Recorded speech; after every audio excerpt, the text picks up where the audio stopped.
How can you solve numericals easily. ये एक बहुत ही ज़्यादा बड़ा इशू है कि सबको न्यूमेरिकल सॉल्व करने में प्रॉब्लम आती है। सब जो थ्योरी वाले क्वेश्चंस होते हैं उनको सॉल्व कर लेते हैं, पर न्यूमेरिकल्स वाले क्वेश्चन सॉल्व करने में सबको प्रॉब्लम आती है। तो इस प्रॉब्लम का आंसर आपको इस वीडियो में मिलेगा, इसलिए वॉच टिल द एंड। सी, सबसे पहले आपको क्वेश्चन पढ़ना है। अगर आप ये सोच रहे हो कि एक बार क्वेश्चन पढ़ के आपका एक बार में सॉल्व हो जाएगा, तो सॉरी, यू आर रॉन्ग।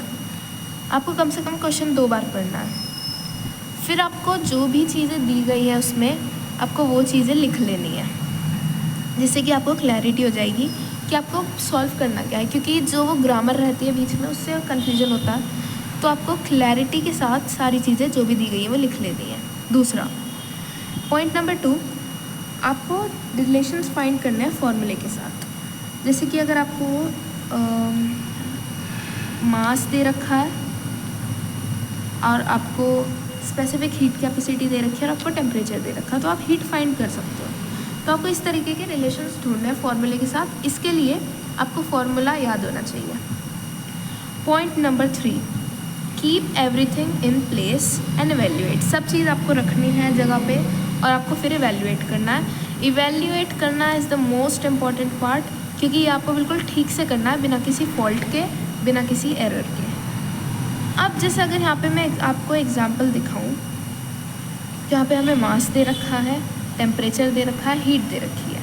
यहाँ पे भी मास, टेम्परेचर और हीट। आपको latent heat of fusion find करनी है। इसमें मुझे ये पता है कि इसमें ये वाला फार्मूला यूज़ होगा, ठीक है, और इसमें फिर ये वाला फार्मूला भी यूज़ हो सकता है, ठीक है। तो आपको फॉर्मूलेज याद होने चाहिए, तब जाके आपका ये क्वेश्चंस मतलब न्यूमेरिकल्स अच्छे से सॉल्व कर पाओगे। Point number 4, concept clarity is must. बिना बुक को पढ़े, बिना चैप्टर पढ़े न्यूमेरिकल सॉल्व तो हो ही नहीं सकते, इसलिए पहले चैप्टर पढ़ो फिर न्यूमेरिकल सॉल्व करो। पॉइंट नंबर 5, हाँ, formula sheet. Formula sheet is the must. Exam की सुबह जो मैं रिवाइज़ करती हूँ हमेशा, वो सिर्फ एक फार्मूला शीट होती है, या फिर मैं स्टिकी नोट्स पे फार्मूला लिख लेती हूँ, क्योंकि फार्मूला रिवाइज़ करना बहुत ज़्यादा इंपॉर्टेंट होता है। अब आपको हर एक्सरसाइज के न्यूमेरिकल्स की प्रैक्टिस करनी है, क्योंकि अभी आपके पास टाइम है, और आपको बैक एक्सरसाइजेस सॉल्व करनी है, उससे कंसेप्ट स्ट्रॉन्ग होता है। और लास्टली फिर आपको PYQ सॉल्व करने हैं, जो कि प्रीवियस ईयर के क्वेश्चंस एग्जाम्स में आए हुए न्यूमेरिकल्स हैं, ठीक है। अगर आप ये सब करोगे तो आपका कॉन्फिडेंस बिल्ड होगा और उससे आप फिर न्यूमेरिकल्स कर पाओगे।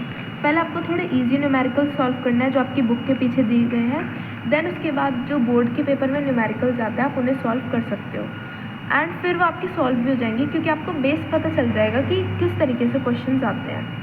तो सिर्फ इतना ही है न्यूमेरिकल सॉल्व करने में, बाकी तो सिर्फ प्रैक्टिस है। जितने ज़्यादा न्यूमेरिकल सॉल्व करोगे उतने ज़्यादा स्ट्रॉन्ग आपका कंसेप्ट भी बनेगा और उतने ज़्यादा कॉन्फिडेंस भी आपका बिल्टअप होगा, और आपके अंदर एक डर जो होता है, एक जो कॉन्फिडेंस नहीं रहता न्यूमेरिकल सॉल्व करने का, वो कॉन्फिडेंस बिल्टअप हो जाएगा। तो बस आपको करनी है प्रैक्टिस, क्योंकि practice makes a person perfect.